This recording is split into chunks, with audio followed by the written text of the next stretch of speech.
Nag-i-struggle man ang Los Angeles Lakers sa kanilang center position na si Alex Len na hindi nga consistent mga idol at palaging na-outscored ng kalaban. Kung itong si Trey Jemison naman ay naglalaro, wala pa rin naman silang talo. As of now, ang Lakers ay mayroong record na 8 wins and 0 loss kung itong si Trey Jemison ay pinapasok ni Coach JJ Redick. Sa kanilang latest na laban ay mas pinili pa nga siya ni Coach Redick kumpara kay Alex Len.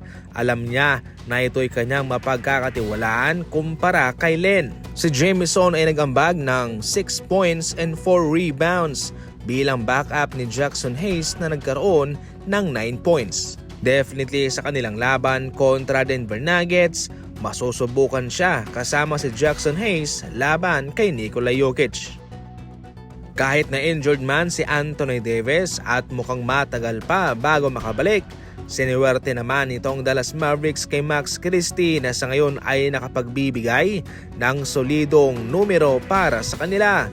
Sa huling 7 laban nitong si Max Christie, mayroon siyang naibigay na 23 points, 19 points, 15 points, and 17 points. Solido rin ang kanyang rebounding, 9 rebounds to 6 rebounds, 4 rebounds, and 5 rebounds. Maski sa assist mga idol, kitang-kita naman dyan ang kanyang naibibigay. Malaki ang in-improve ni Max Christie galing sa Los Angeles Lakers at ngayon ay nagiging solidong role player siya para sa Dallas Mavericks. Kahit papano mga idol, mayroon ding naasahan na manlalaro itong Dallas Mavericks na siyang naging parte ng Luka and Anthony Davis trade.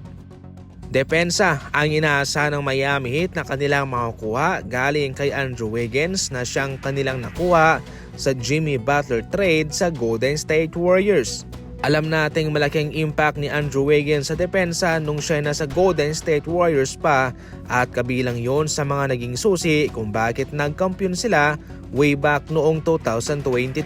Athletic mga idol itong si Andrew Wiggins at marami siyang posisyong nababantayan at siya rin mismo ang gumagawa ng kanyang sariling tira.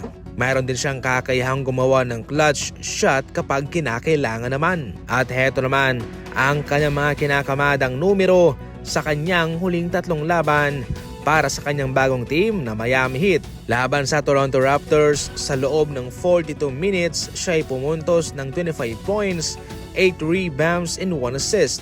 Laban sa OKC Thunder, 13 points, 4 rebounds and 3 assists. At laban sa Celtics, 11 points, 5 rebounds, and 5 assists. Hindi man mga big numbers ang kanyang naibibigay sa Miami Heat, napakahalaga naman ang kanyang presensya sa kanilang depensa.